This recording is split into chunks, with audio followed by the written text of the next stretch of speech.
Hello. On behalf of CME Outfitters, I would like to welcome you to today's educational activity titled Versatility of Therapeutic Uses of Costimulation Blockade in Kidney Transplantation. This activity is supported by an educational grant from Bristol Myers Squibb. CME Outfitters is a joint accreditation provider and as such develops and certifies continuing education activities for the team by the team, including our program today. To receive CME or CE credit for this activity, scan the QR code to create an account. To ask a question, use the Q&A feature at the bottom of your screen. Joining us today is Dr. Flavio Vincenti, transplant nephrologist at the UCSF Medical Center and professor of clinical medicine at the University of California, San Francisco. Dr. Vincenti has shared the following disclosures. Dr. Vincenti will now share the 3 learning objectives for today's program. So there are 3 objectives for today that I'll be discussing. The first one is to identify the optimal maintenance immunosuppressive regimen for individual renal transplant recipient based on available safety and efficacy data. Number 2 is to develop individualized management plan for patients who fail initial immunosuppressive therapy to sustain long-term survival. And the third one is to counsel patients with renal transplantation on long-term immunosuppressive therapy, emphasizing the balance between short and long-term goals. And so the first slide shows the struggles we have with the troubled kidneys that are not functioning or performing well. Allograft injury is frequently subclinical and later on becomes manifest. There are many likely causes for renal dysfunction and renal failure after transplantation. Many of them are immunologics, whether cellular rejection that are subclinical that lead to fibrosis or subclinical antibody-mediated rejection. There are some studies that shows that maybe 50% of patients who lose their graft may have some form of antibody-mediated injury. The nephrotoxicity of the CNI obviously is another feature that affects the kidney. And the vascular and glomerular diseases are also emerging long-term as an important cause of renal failure. There are only a limited number of cases in any given year at a single institution. So, this is where you need like big databases to look at the trends.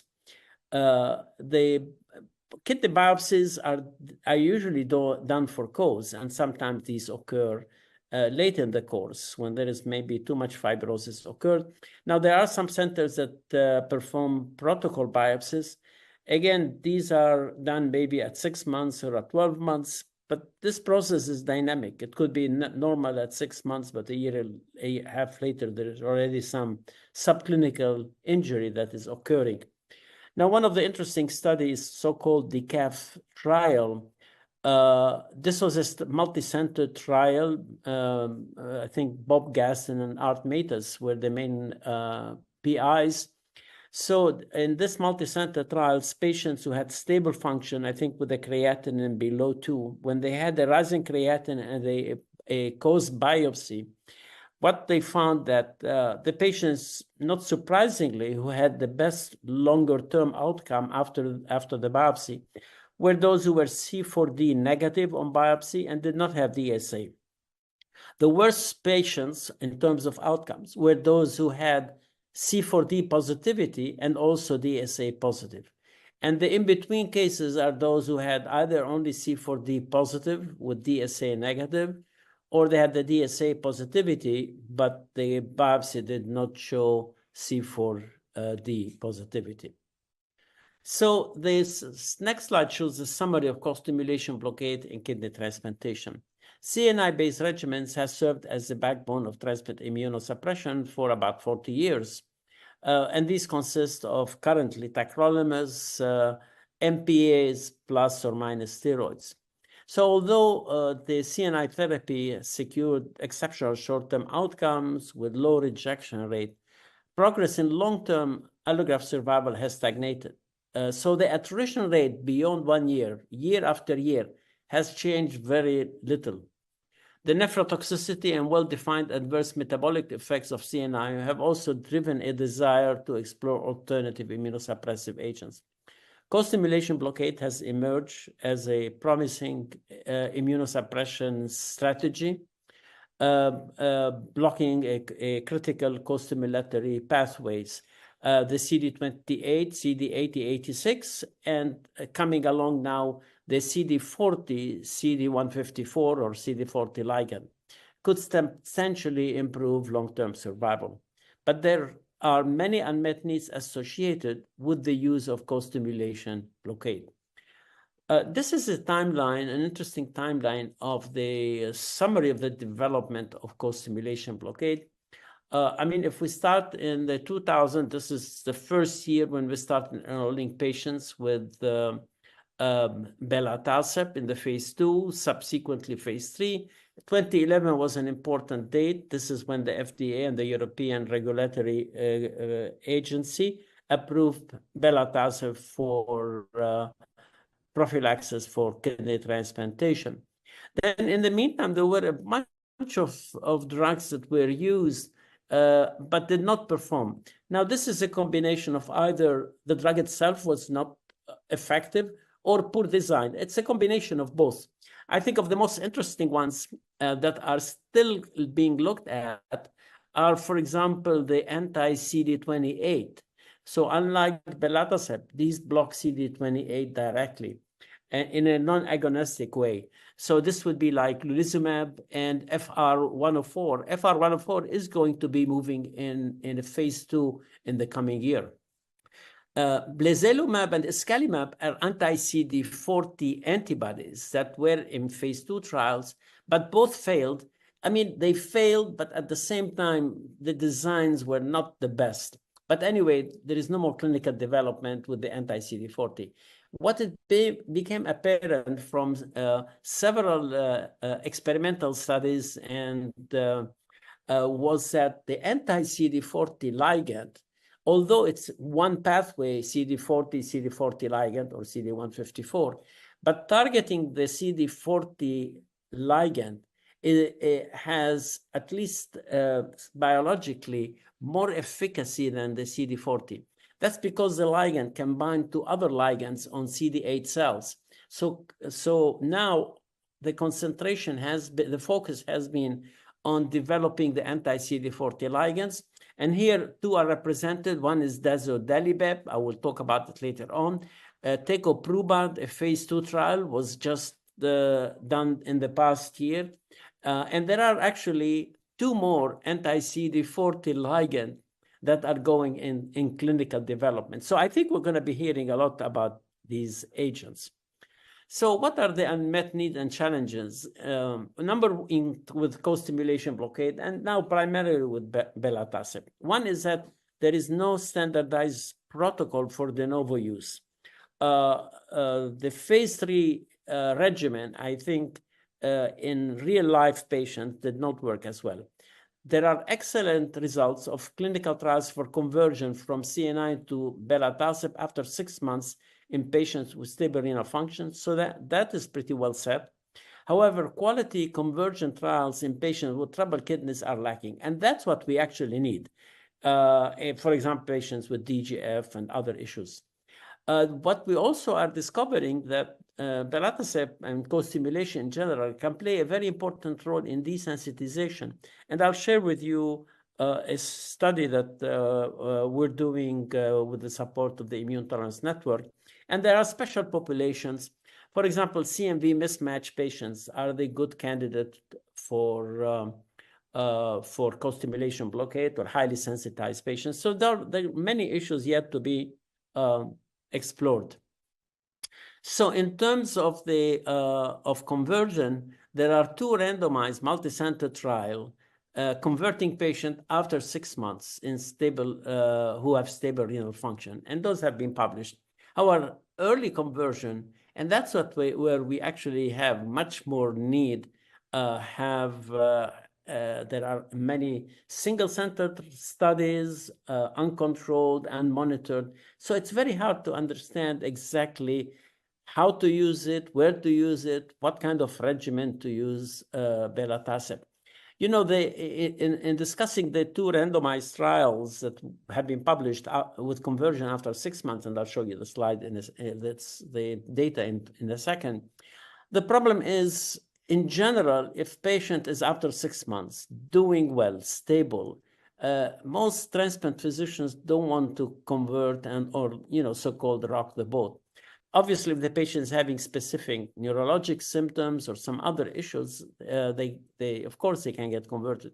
But I think the bigger need is how to rescue kidneys that are troubled. So this is the first study that was published by Rostag and AJT that was done. This was a sizable phase 2, about 80 to 90 patients in each group, were patients at 6 months who were on either tacrolimus or cyclosporin at that point, were randomized to be converted or to stay on the same therapy. And as you can see, the patients who were converted right away within 3 months had an improvement in GFR. This persisted, the slope remained positive. And so at 2 years, these patients had an increase in GFR of 8.8 ml per minute. This is huge because, the attrition rate usually is around maybe just about under 2. So, if you extrapolate it, this is about 4 to 5 years extra of graft life. There was more rejection in the belatacept group, 6% in the first year, but actually the data after the second year, there were few more cases of CNI rejecting and none in belatacept. So this was a positive study, but this was followed by more recently published study in JASON in a much larger group of patients, over 220 in each group. Again, same basically protocol. And here the patients on CNI were all of them on tacrolimus. At 2 years, there was no significant difference in the overall patient graft survival. However, again, as we saw in the first study, within 3 months, there was a separation GFR, so that by 2 years, there was about 7 ml of GFR improvement in the patients on Bela as compared to those who stayed on tacrolimus. There was slightly more rejection in the Bela, 8% over 4%, all reversible. And again, something that we have noticed in the phase 3, and this is an advantage that has been recognized more and more, is that patients on belatacept do not develop the donor-specific antibody, 1% in those who were converted versus 7%. And when we did the phase 3 study, the benefit, and we saw also a significant reduction in DSA, we really did not appreciate the reason why, but now we know why, and then I'll show you a slide in terms of the mode of action of that. In terms of AEs or infectious complications, there were no difference between the two groups. So I think these two studies clearly cement the principle that if patients are stable after 6 months, and if you want to improve the GFR by certain and the clinically relevant GFR, you can convert them, although there is a tiny increased risk of rejection, but these tend to be reversible. So the unmet need, as shown on the next slide, is the de novo use. What is the protocol that should be used?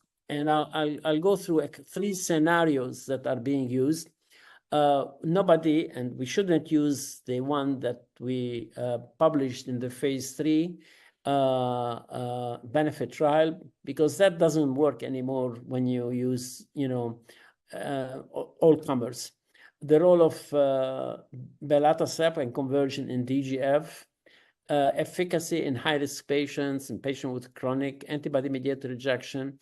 I think one of the problem we've had is that there hasn't been resources placed on predictive biomarkers. I mean, there are some that have been reported in research studies, but nothing that has been validated.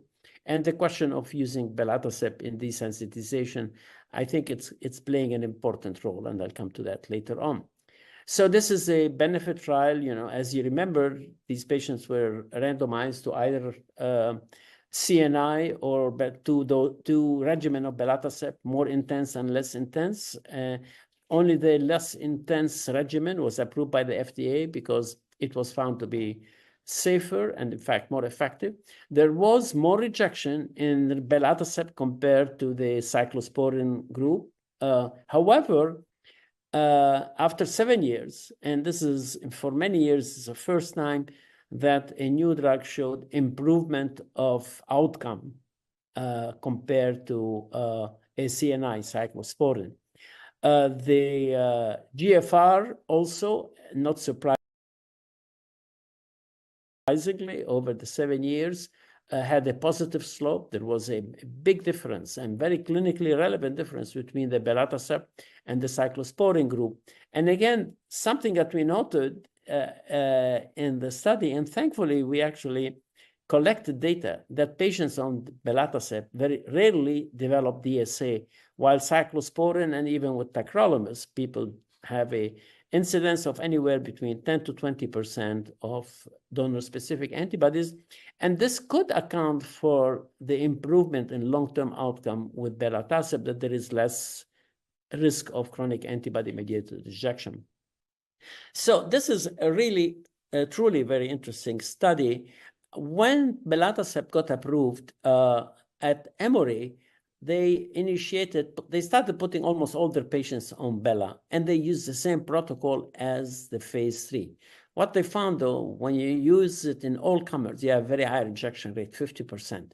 Now, these were treated because graft survival at 12 months was 100%. So Dr. Larson at Emory said, well, maybe if I use belatacept and give 3 months of tacrolimus and then I taper it and keep the patient on belatacept, we can get rid of the rejection. Well, that didn't work because there was no rejection in the first 3 months, but after tapering of tac, rejection increased. So they said, well, maybe we need to keep it for 9 months and then taper. That worked. Rejection rate came down. However, the levels of tacrolimus were a bit high, especially the first 3 months, and patients started getting infections. So what they found that the perfect balance was to keep the high doses of tac only for 1 month, then lower them quite a bit, and then taper after 9 months. And again, with this approach, their rejection rate was, not 20%, but 12%, and graft survival was 99.5%. But what's interesting, again, is that the DSA levels were lower, and there was a relevant difference in improvement in GFR in the patients on belatacept and tacrolimus. Now, they compared these studies to their historical tacrolimus controls. And so even when you compare it to tacrolimus, belatacept continues to provide all the benefits that I mentioned. Now, Alan Kirk did a small study just showing what can be done basically with belatacept. He used alemtuzumab as induction, belatacept, the same dosage as the phase 3, and then an mTOR, sirolimus. Now, the thing about mTOR and Bela, that there is good basic experimental data suggesting synergies between those two. And then, he added some bone marrow, but I think this didn't do anything. But the long and short is that the rejection rate here was only 12%, and graft survival was 100%. And then around maybe 9 months or so, in many patients, he could wean the sirolimus and keep them basically on monotherapy. And then on these patients did quite well and had excellent GFR. Now, at UCSF, after belatacept got approved, I, of course, did not want to use our phase 3 regimen. So we modified it. And what we did, we said, okay, I think we need depletion instead of, in the phase 3, as a reminder, we use the anti-IL-2 receptor antibody. So we thought we need actually depletion. So we use thymoglobulin. We call it Thymolite because we use 3 milligram per kilo instead of 6, although nowadays we frequently use a total of 6 milligram per kilo. We use steroids, of course, and taper very quickly. Belatacept, the regimen, just like in the phase 3.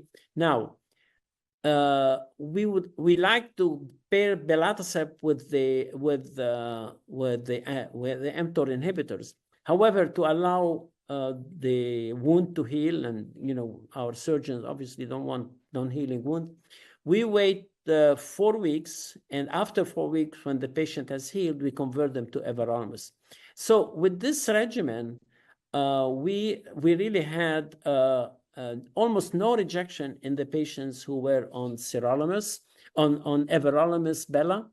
The only problem is that 35% of patients did not tolerate everolimus, and then we had to convert them to MMF.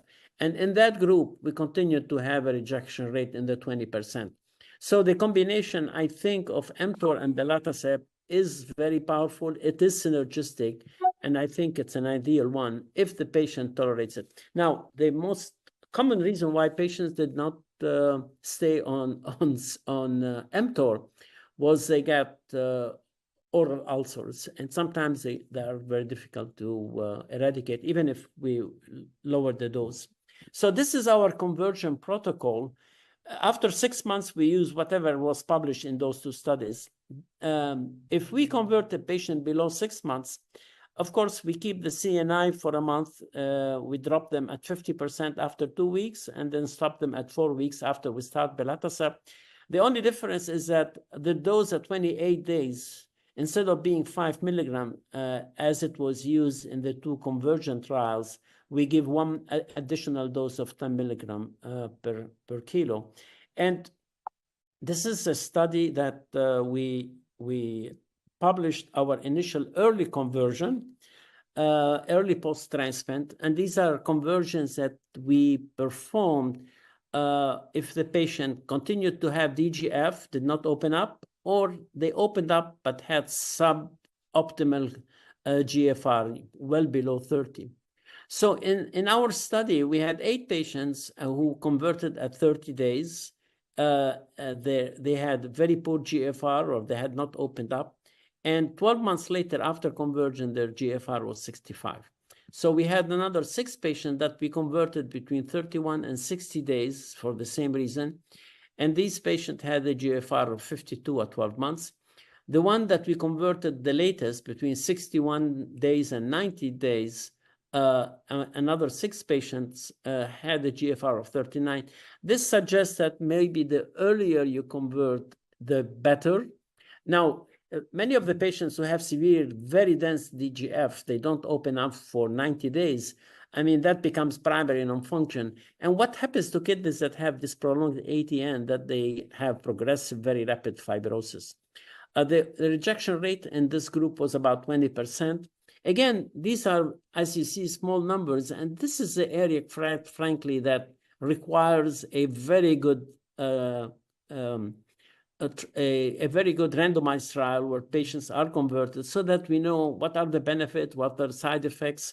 As I said, one of the patients here had aspergillus because, they get a lot of conventional immunosuppression, and then you add belatacept, and then you convert them to belatacept. So I think there is need for a good study. I was discussing earlier about the lack of biomarkers. There have been several studies. Alan Kirk published a study suggesting that if patients had a high repertoire of CD57, CD4 T cells, these cells are sort of terminally differentiated memory or senescent cells. The belief was that these cells would not be activated. But in fact, these cells don't need costimulation, and they could be the reason why patients have cellular rejection.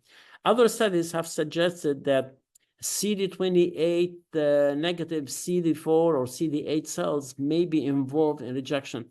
I mean, it sort of makes sense if you are targeting inhibiting CD28 and you have a repertoire. These cells actually start by being CD28 positive temporal or memory cells, and then they convert to CD28 negative. So it makes sense that if you have a lot of CD28 negative T cells, that those would not respond to co-stimulation. But again, I think we need a really solid study of biomarkers. And if we could predict the 10 or 20% of patients who are resistant to co-stimulation and use co-stimulation super effectively in the other 80%, this is what is precision medicine all about. And I think, that would be how to implement a very good co-stimulation blockade strategy. Now, desensitization, especially in the age of CAS. So a lot of patients who are highly sensitized can get kidneys, but there is one group that is very difficult to transplant, and those patients still amount to the majority. If you look at patients who have a CPRA between 99% and 100, 34% have a CPRA of 99.9 and higher. And these patients get very few kidneys. And these are the patients that do not respond to what people consider standard of care, IVIG, phoresis, Ritux. And so there are many new drugs now, especially the anti-CD28, daratumumab and isatuximab, that actually target the plasma cells that produce HLA antibodies and the long-lived plasma cells. But it is in combination with belatacept that the best results can be obtained. And this is our ITN-supported trial called the ATTAIN trial. And here we're using basically a theme that was shown to work in non-human primate by Stuart Conneckley. So Stuart Conneckley showed that if you eliminate the plasma cell in non-humanized sensitized primates and you transplant them then with kidneys, the antibodies don't go down, because when you eliminate the plasma cells, there is a compensatory humoral effect whereby the B cells are activated, the germinal center are expanded, and new cells are produced and new antibodies. And what he found out was that the T helper cell, or the T follicular helper cell, gives important signals of activation. So with belatacept, if you block that, then in addition with eliminating plasma cells, then the antibodies production stops, and the new memory B cells and differentiation to plasma cells doesn't occur. And in this study that we're doing called ATTAIN, we're using daratumumab, anti-CD38 monoclonal antibody. We eliminate all plasma cells. We're doing bone marrows, and we show that. At the same time, we give several doses of belatacept, and so we don't have a rebound. And so far, the patients have had a very effective depletion of HLA antibodies, and when transplanted, have not had a rebound and have not had an AMR. So this is actually a study from Emory, where they looked at patients who had, I guess, 100% CPRA, who post-transplant were either on controlled immunosuppression CNI, or they also had belatacept. And when they followed them post-transplant, showed that belatacept was effective in lowering the class 1, but not as well the class 2 antibodies. And when they measured the CPRA post-transplant, those who were on CNI almost invariably stayed at around 100%. But all the patient, the triangles, these are the belatacept-treated patients. As you can see, their CPRA decreased substantially post-transplant. So there is no question that belatacept and co-stimulation blockade plays a significant role in controlling HLA antibodies, and could be a very good adjunct to any strategies to desensitize and possibly to treat AMR in the future. Now, one of the interesting issue with belatacept is that if a patient is on Bela and the patient plans to get pregnant, and so what they should do? And so there are two strategies basically for these patients. One is to stop Bela and MMF and go on TAC and azathioprine, or stop MMF and stay on Bela plus azathioprine. And in this patient, 16 patients got pregnant, remained on belatacept. 3 have miscarriages, the rest had normal pregnancies. One patient lost a kidney because the patient became non-adherent, stopped taking Bela. There was slight decline in 2 patients of GFR. The other ones had remained stable GFR. There were no neonatal death or infant complications observed, and 5 actually patients chose to breastfeed. Now, comparing this to the tacrolimus patients who stayed on tacrolimus during pregnancy, there were 3% have graft loss, and birth defect were in 4%. So basically, it's feasible to, if the patient wishes to stay on belatacept, to manage them that way. So, in discussing with the patient on Bela, there are many hurdles, of course, potentially. One of the things I always do, I ask patients, well, I look at the veins of the patient to make sure that they have good veins. There is no point going through all this and finding there are some patients that have no veins. And then the question is, where can they get the belatacept infusion? We send a lot of our patients to the infusion center, so they don't have to come beyond 3 months to UCSF. Every area has different insurance issues. In our Greater Bay Area, we don't have an issue, but placing patients on belatacept, we have never had any insurance turn us down. But I think the whole team has to be involved, social workers, MPs, and nurses, in being able to effectively place a patient on belatacept and being able to follow the patient after that. Now, in terms of what are the emerging options for co-stimulation blockade, I think there is what I call a renaissance in co-stimulation blockade.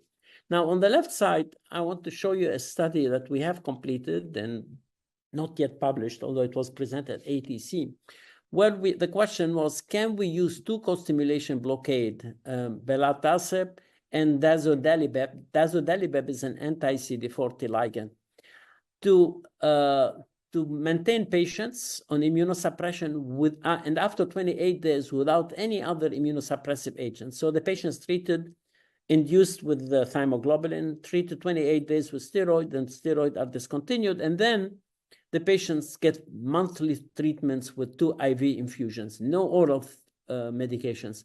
And in 20 patients, this study enrolled 20 patients. We had 100% patient graft survival. There were 5 patients, 25%, who had reversible acute rejection. But their GFR at 6 months was similar to those who did not reject. And at 12 months, the GFR was 71 ml per minute. So it was a pretty impressive renal function. None of the patients developed DSA. So I think this could serve as a model. I think in the near future, there's going to be subcutaneous formulation of anti-CD40 ligand and also of something like belatacept or an anti-CD28. So I think a simplified intermittent biologic therapy without any oral drugs, no therapeutic drug monitoring is in the future. On the right side, you see one of the study with tegoprubart. Tegoprubart is another anti-CD40 ligand antibody. As I said, there are about 4 of them now that are at some point in clinical trials, either phase 1 and phase 2. So there is a lot of hope that the anti-CD40 ligand will be also effective and potentially synergistic with belatacept. Now, why is there so much interest in anti-CD40 ligand?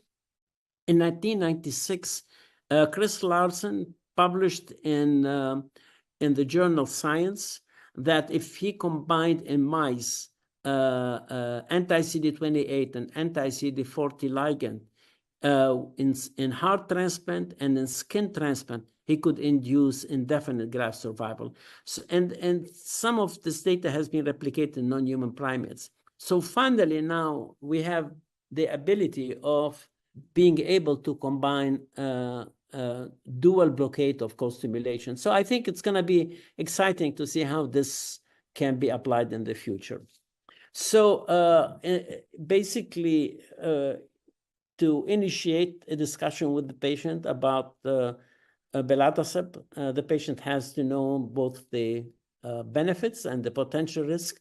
Obviously, the patient has to be EBV positive. In the CMV mismatches, some people use belatacept at UCSF. So far, we have not used it because we are concerned about the potential of having severe CMV disease. I think with the approval of letermovir, that may be a nice option, and I'm sure there's going to be studies to show whether letermovir can be more robust in suppressing CMV infections. So we have two patient cases to demonstrate the outcome of patients that have some challenges with belatacept. So the first one is with pregnancy. This is a 38-year-old woman with end-stage renal disease secondary to IgA nephropathy who status post second transplant from a living unrelated. The patient had the previous transplant, used to be on CNI, was not happy with CNI. She had with this second transplant, she had a baseline creatinine between 1 and 1.1 and was maintained on a belatacept-based immunosuppressive regimen. She underwent 2 uneventful pregnancy on belatacept, and she was, of course, given the option of going on tacrolimus for the pregnancies. But here you can hear her story in the next video. Hi, my name is Kristen. I have been a patient with Emory for going on the past 6 years. I came to Emory University for my second kidney transplant. My first kidney transplant I had at MUSC. I've been on dialysis twice, and my primary diagnosis was IgA nephropathy. As I got older, I decided that I would like to have some children. As I approached 40, my doctors kept on asking me, hey, if you're going to have some children, you really need to think about this. I talked to Emory about it. They said, you know, if you want to have children, you need to get off of your CellCept. We'll switch out your medication. So, and at the time I was on belatacept. With my first transplant, I was on Prograf, also known as tacromycin. I had a lot of tremors, headaches on tacromycin, and my local nephrologist recommended belatacept to me as an alternative for the second transplant. So when I came to Emory, I asked if I could be switched from Prograf over to belatacept. So Emory agreed that I could be on belatacept since I had already been on Prograf before. And then I decided to approach pregnancy while on belatacept. I switched my medication over, and about 3 or 4 months later, I became pregnant, which was very fast and shocking for me because especially never thinking that I could get pregnant. The 4th month that I was on Imuran, I became pregnant. So here's a picture from my first pregnancy of me getting my belatacept infusion with my first daughter, Leah, which I had no complications with. But to the medication itself, Leah's fine. She didn't have any birth defects. She's developing fine. Then I decided after I had Leah that since I was already on the Imuran, I might as well try to fit in another child so that I could just get however many children I wanted out of the way. And plus I was already getting pretty close to 40. So after that, I got off my birth control for another 2 months, and I was pregnant again. And then here's my picture with my second pregnancy, getting my infusion of belatacept, and also I had no issues while I was on the medication. And so here they are now. Here are my 2 children, my 2 lovely children. I have a 2-year-old and a 5-month-old, so my hands are very, very full. Here's my son, and then here's another picture of him. Belatacept, if they can find another delivery method, I mean, you know, I don't have any issues with side effects on it. Just I have to take off the work to go get the infusions, and I have to use some sick time. And with the 2 kids, it definitely can lead me to a time crunch. But I've been having a stable creatinine, 1.0 has been my baseline, and it's stayed at that. And I am 5 months post-pregnancy with my last child. So just belatacept and pregnancy does work. Thank y'all. So, you know, reported patient outcomes are becoming more and more important. And again, she's sending a strong signal that it would be great. Belatacept really has had benefits for her, but she would love if there was a subcutaneous formulation. So this is a patient two, a 55-year-old African-American admitting for his second deceased donor transplant. His first transplant was complicated by renal vein thrombosis. His CPRA was 74%, group B. The patient got a second transplant. The surgery was uneventful. And then post-transplant, the patient had the DGF. 3 weeks after transplantation, he continued to require hemodialysis. Although his urine output had increased, he remained dependent on dialysis. Our protocol says that after 2 weeks, we should biopsy patients to make sure they don't have a underlying rejection. On biopsy, he had widespread epithelial cell injury with identified mitotic figures. The BAMF score were 0 across the way. So we clearly thought this is a case of ischemia reperfusion, ATN. We started lowering the dose, hoping to improve the renal function. But at 8 weeks after biopsy, the patient continued to require dialysis. And then at that point, we're looking that if we wait another 4 weeks, that would be 90 days and 3 months, and the patient would be in primary non-function and then have to go back again on the wait list. So at that point, we decided to convert the patient from tacrolimus to Bela, and keeping the patient on lowering dose by 50% after 2 weeks of the conversion and discontinuing it at 28 days post-conversion.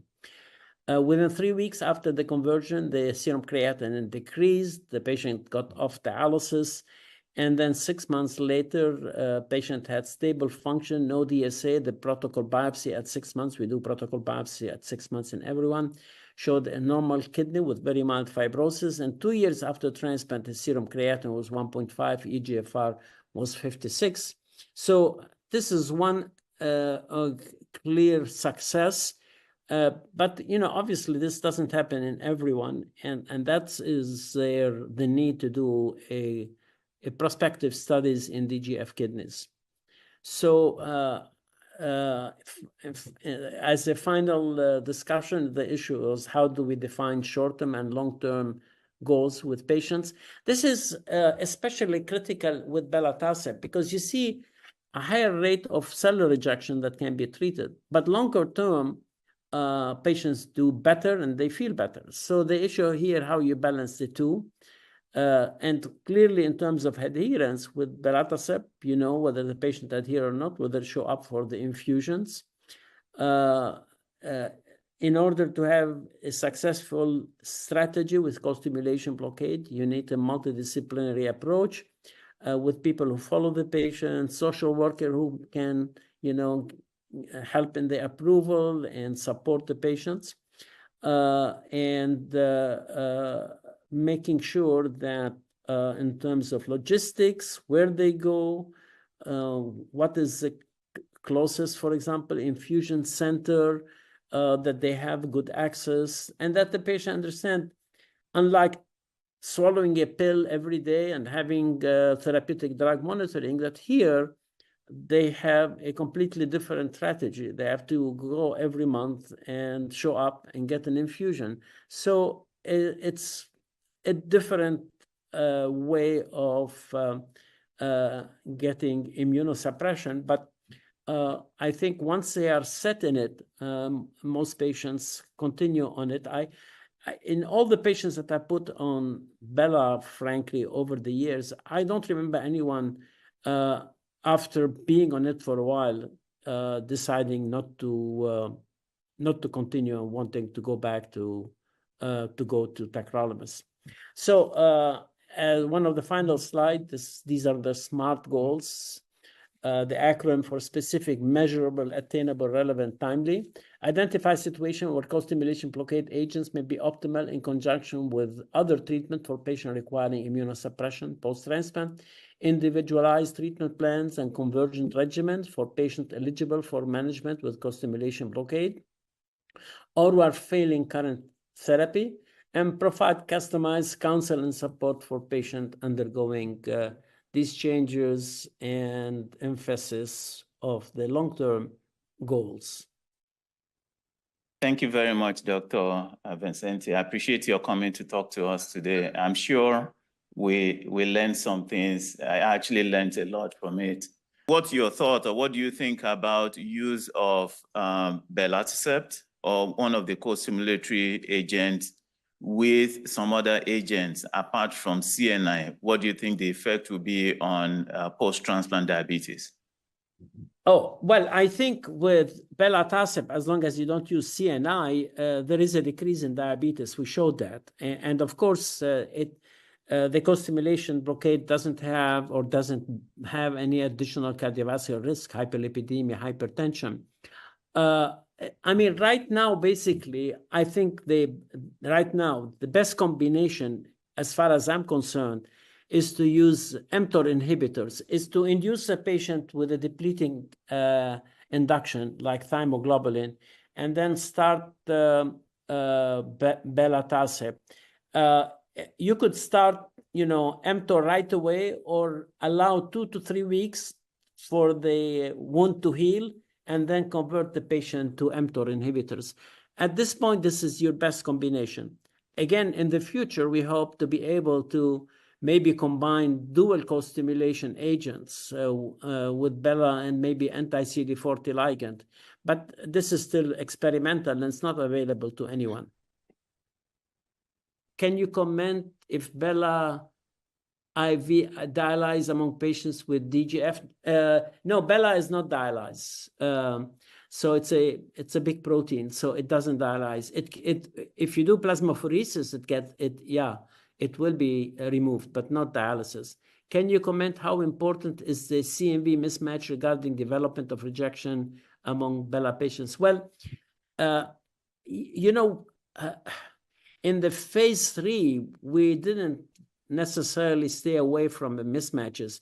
Now, at our institution, I have preferred to avoid Bela in CMV mismatch, but I don't have data necessarily. The reason why I'm doing that, there was a study in Europe with conversion, and patients who were converted to Bela had severe CMV infection and sometimes resistance and end organ disease.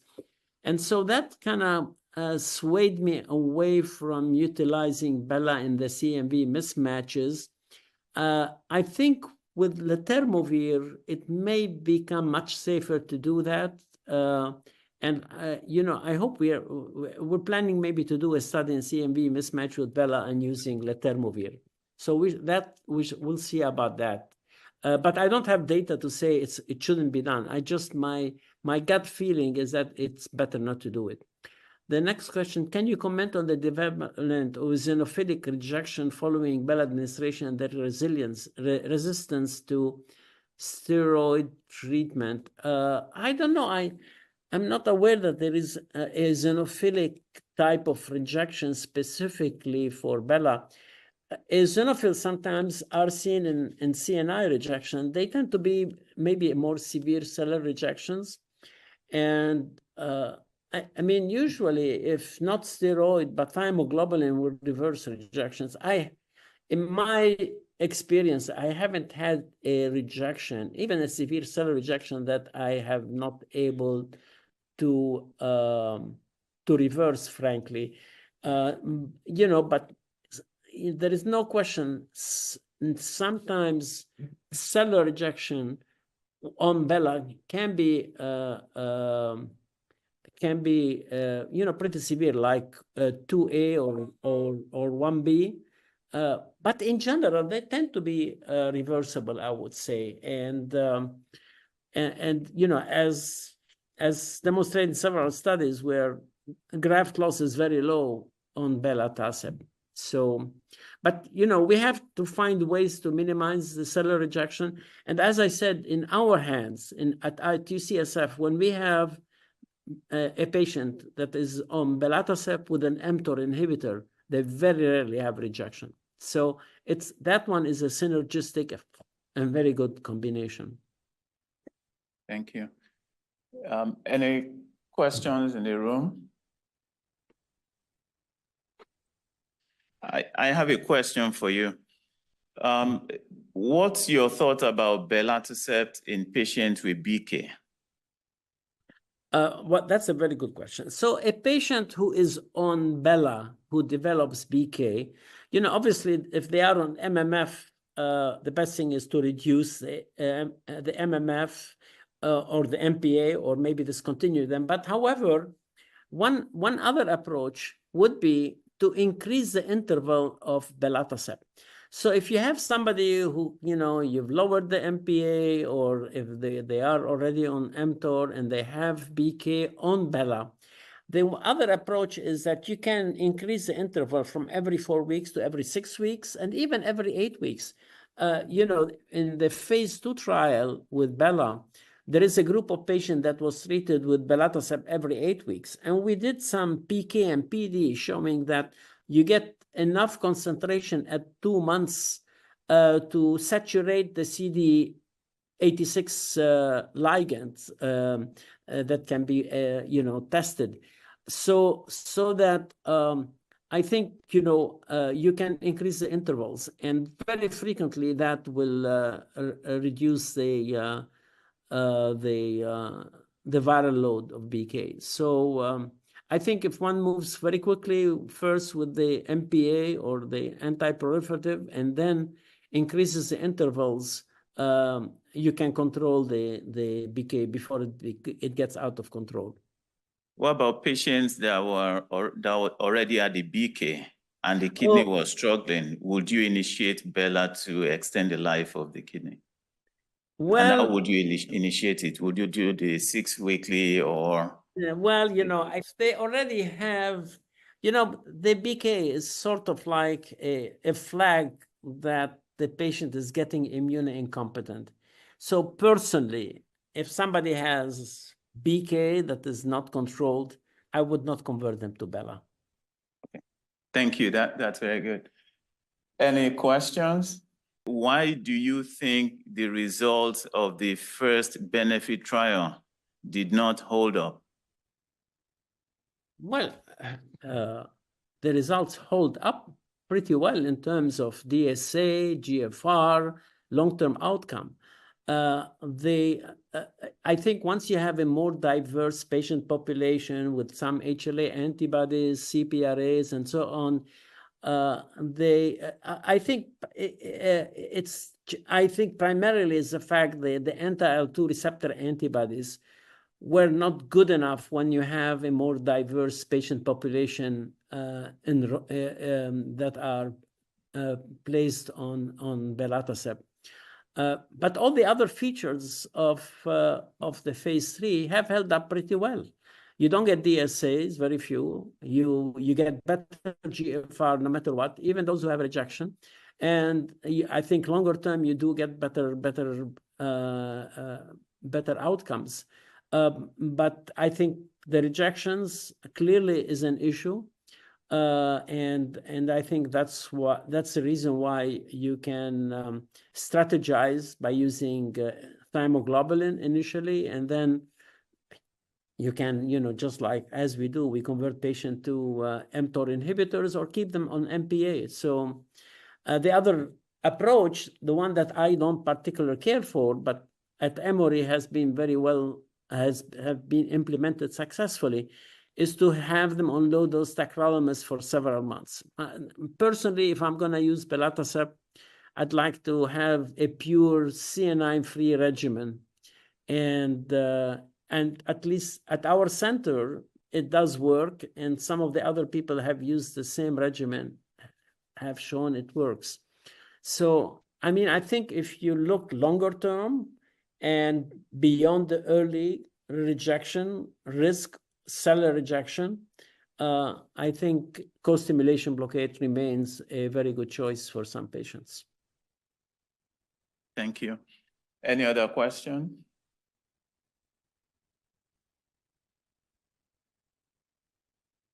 Okay. So it doesn't look like there's any other question.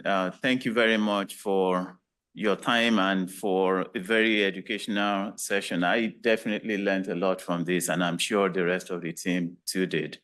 One of the things that's very